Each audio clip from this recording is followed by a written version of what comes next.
நம்ம இறால் கொஞ்சம் வாங்கியிருக்கோம். வாங்கி நல்லா சுத்தமாக க்ளீன் பண்ணியிருக்கோம்.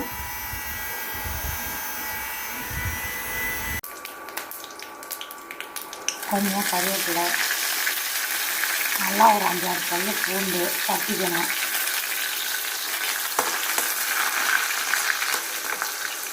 அப்புறம் கொஞ்சம் வெங்காயம்,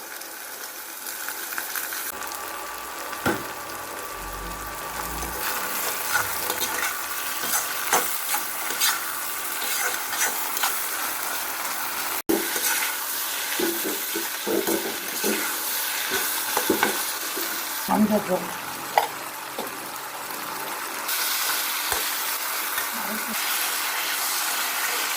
கொஞ்சமாக போடணும்.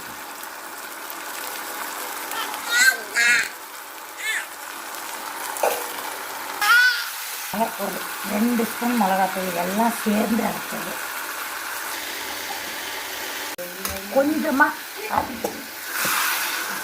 வேவுறதுக்காக தண்ணி, ஒரு 1/2 டம்ளர் தண்ணி ஊற்றிருக்கிறேன். இறால் வறுவல், ஊடா வறுவல்.